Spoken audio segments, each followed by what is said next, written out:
Dear colleagues, dear guests, first of all, welcome to rainy, sunny Budapest. Today is a very nice day for the science, I hope. I'm very happy to see you here at the opening hour of our conference of the transformation of Europe in 3rd millennium BC. It is a great pleasure to see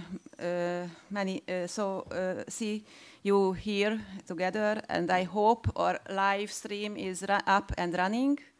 So welcome to the online world as well. My name is Gabriella Kulcsár. I'm one of the organizers of the conference, and I'm director of the Institute of Archaeology, Hungarian Research Center. It was a great pleasure to organize this conference here in Budapest at our research center. And first of all, I would like to ask Professor Molnár, I don't know, there. Professor Molnár, Deputy Director General of the Research Center for the Humanities, to give his greetings remarks. Thank you. Thank you very much. Dear Director Gabriella Kulcsár, dear colleagues, with great affection and respect, I welcome all the speakers and participants of the conference, The Transformation of Europe in the 3rd Millennium Before Christ. I am Antal Molnár, Deputy Director General of the Research Center for the Humanities and Director of the Institute of History. I would like to extend a special welcome to the co-organizer of the conference, Volker from the University of Helsinki and Franco Nicolis from the Soprintendenza per i Beni Archeologici di Trento. It is a great pleasure for us to have you visit our research center and to choose Budapest and our institution for the conference. One of the most important objectives of our research centers is to place the past and the culture of Hungary, of the Hungarian earth, in a broader European context. This is very important for several reasons. Perhaps the most important that we ourselves cannot understand our own history if we look at it in isolation from others on its own. On the highway of peoples, it makes no sense to look at history of the soil of a modern country without knowing those who had traveled that highway over the centuries. For this reason, it is important to conduct our research without boundaries in many ways. In archaeological times, the boundaries and relations of past communities extend beyond the administrative borders of today. And therefore, the processes of the past can only be fully understood in the context of broad collaborations. It is impossible that archaeological research in any age, but especially in prehistory and antiquity, should be a national science. The same borderlessness applies to interdisciplinary cooperation. Multi- and transdisciplinary research is the basis for the emergence of archaeological historical narratives. A good example of this multidisciplinary approach is the existence of an Institute of Archaeonomics in our research center alongside the Institute of Archaeology. The international vision is, of course, essential for all the institutes of the Research Center for the Humanities. For this reason, international links are of great importance for Hungarian scholarship and for the Research Center for the Humanities. There are many good examples of this ambition in our institutes. I will mention just an important example. Last year, the Institute of History was awarded 2 ERC Consolidator grants, both of which led by the researchers from our institutes. We are consciously preparing our young colleagues for international applications, as these applications have their own specific conditions and requirements. Among our institutes, the Institute of Archaeology stands out for the number and quality of its international contacts, precisely because of the borderlessness of archaeology. It is involved in the realization of several ERC grants, among which the ERC Yamnaya project, which is organizing this conference, stands out. The international character of the project and of the conference is demonstrated by the fact that the speakers come from 13 European countries and the United States. This conference will focus on an important turning point of Eurasian prehistory. The institutions and personal connections involved in organizing the conference illustrate the importance and long-term impact of this cooperation. Once again, we thank the partners for this opportunity and for choosing Budapest as the location for the conference. We look forward to further collaborations to come from the personal encounters and at the conference. I wish all participants a good work, many interesting presentations, and our colleagues from abroad a good time and nice days in Budapest, and better. Thank you for your attention.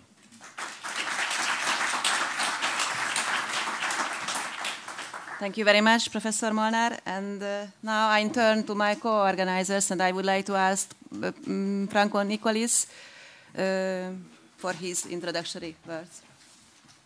Please. Good morning, everybody, and thanks to be here and attending the second part of the Transformation of Europe in the Third Millennium BC conference. It's a great honor for me to be here after Riva del Garda in October 23. I would like just to say a few words about the background of this conference. At Budapest is a key point also for the background, because during the EAA annual meeting in Budapest in 22, I think, I met by chance Volker close to the National Museum, and I told him I would like to repeat 25 years later than the first conference in Riva del Garda about the bell beakers today. Before my retirement, I would like to renew and make a kind of bell beakers tomorrow. And he told me, oh yes, it's a very nice idea, but we have to talk about not only bell beakers, but the third millennium. Why not? Very good idea by Volker, and I accepted, and we decided to make a conference divided in two and upside down, because in Riva del Garda we discussed the second part of the third millennium BC, the bell beakers phenomenon, and in a geographic area all around Europe, but from the western part to the southern part and the central part, and focused on the bell beakers phenomenon, and we moved the first part of the next, and we moved to the next, the first part of the third millennium, and the final part of the fourth millennium for Budapest. You see here the different sessions in Riva del Garda. We have 6 sessions about different themes, and not chronological divided, but about the different issues arising for the bell beakers phenomenon, which still remains for me a very strange phenomenon. I do not anything about it. And the new structure of the Budapest conference about the early step interactions, the Yamnaya divided, the Carpathian Basin, the global ramphras and corduroys, and the new Bible, the New Testament, the final conclusion, I think, about the third millennium BC. Hopefully, we are not gods. But anyway, I very much very happy, because we need to meet again in person again and to share our knowledge. You probably all know that the most famous of our colleagues, Indiana Jones, say that archaeology is the search for fact, not truth. If it's truth you're interested in, Dr. Tyler's philosophy class is right down the hall. But is it true that we are not searching for truth? Yes, it is, probably. But we are not searching for the truth with the capital T. We are searching for the truth of facts. And today and the next days, I think more and more facts will be presented and discussed, and in the very special way that a transdisciplinary, interdisciplinary manner. And I think this is the new phase, the new questions that are going on in the future of archaeology. Thank you very much for being here, and enjoy the conference.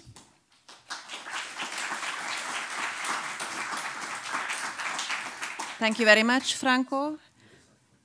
And the other main organizer of the conference is Professor Volker. So, Volker, the floor is yours. Thank you very much, Gabi. Good morning to everyone. Also, greetings from my side, and welcome here to wonderful Budapest. It will be better in the next days. talked with Christian already, so he has his summer dresses also with him for the final days when we are going to expect 20 degrees Celsius here. What does it mean with this transformation of Europe? And what does it mean also with this initiative to have basically two big conferences being organized? And if you look here in the size of the event, so we had 27 papers for 4 days and 5 posters in Riva. For the next 4 days, we will be listening to 28 papers, and we will see 16 posters. And as you can see also from the disciplines involved that are covered in our 2 conferences, or our 2 parts of the wider transformation of Europe, you can see this is a major turning point in European history that we are going to discuss here in Budapest for the next 4 days. But looking a little bit deeper into the matter, I've put together this slide here to highlight the major changes that we have in Europe throughout the 4th millennium BC. And it's not only a single event, it's actually encompassing the whole of the continent and even beyond.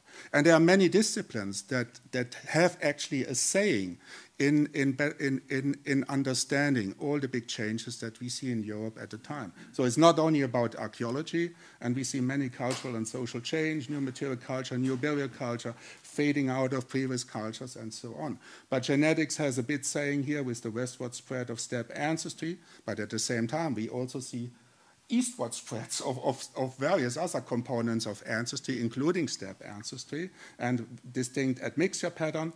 Linguistics has a big saying here, and I'm glad that we got also David Anthony to give another keynote on the linguistics aspect of it. We had the same in Riva del Garda already with Gus Kronen, who is also here, and he highlighted also the big changes in the second part of the 3rd millennium when it comes to linguistics. But social anthropology has a saying here. We have bioanthropology as another key component represented in both parts. Now we know also medicine is really important in the big changes, and also thanks to DNA. And I know Christian will be talking about this at the end in his keynote at the 4th days about diseases and how they play a role in the big changes here. But we know also from a recent paper by the Copenhagen group that immunity, autoimmunity, multiple sclerosis goes back basically also to the events that we see here in the 3rd millennium.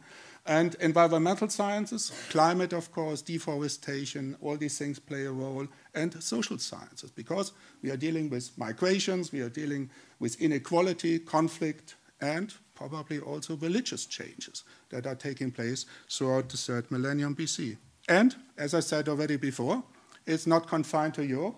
If we include the 2nd millennium, we basically have the whole of the Eurasian continent covered, including India as a subcontinent, if you want, that's also affected by these changes then in the 2nd millennium BC. So it's a truly Eurasian phenomenon or Eurasian transformation that takes place in those 2 millennia. And it's going fast. It's going widespread. It's going, and is partially very substantial. I had been asked by a journalist 2 weeks ago about, is it really that fast what happens in Europe? I mean, if you put distances and chronological data together, I mean, Yamnaya spreads from, let me say, the Tisza, Yamnaya proper, from the Tisza to the Urals. That's about 3,000 kilometers. If you include Afanasyevo, it easily goes to the Altai, Western Mongolia, 5,000 kilometers. If we include Kordetver as another branch of these steppe impact, we are ending up at the Rhine River, another 1,500 kilometers on top. If we include Belbekas, yeah, we are ending up at the Atlantic, and we are dealing with 9,000 kilometers approximately. This is the range of the changes. And if we put then this together with our chronological understanding, like Yamnaya starting about 3,300, 3,200 BC, Kordetver about 2,900 BC, we are talking about 200 years. Also with Afanasyevo, in which such long distances are being covered. It's a proper revolution that's taking place in Europe at the time, And I said also substantial because for many parts of Europe, including Northern Europe particularly, we see here substantial changes that, well, they reverberate until nowadays. So the transformation is still with us today, 5,000 years after the events, when you look for the distribution of ancestries, Y chromosomes across Europe, even India, when you look for European phenotypes and how they developed over time, languages, of course. We are still speaking for many parts of Europe Indo-European or some sort of Indo-European languages. Their origins are likely going back also 5,000 years ago. And our European social organization, if you want, that's also something unique, and it may also go back may well go back to these events 5,000 years ago when it was first established. And not to speak about belligerence, we Europeans are the most belligerent people on the globe. We have fought ourselves for millennia. We have fought others at some point in the 19th, early 20th century. The UK, Britain, for example, ruled over a quarter of the world. We are warlike. And also, this goes back likely to these events and the people coming in some 5,000 years ago. So it's a big story. And I'm looking forward for the next 4 days so that we go into these in more detail. And with that, Gabi, it's your turn again. Thank you very much, Volker. And finally,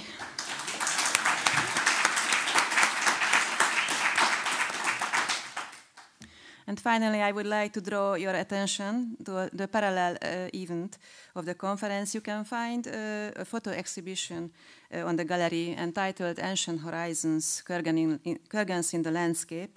Here you can see an artistic photos of our photographer János Beregszászi. Please enjoy it. So it's about the Kurgans connected to this 3rd millennium BC story.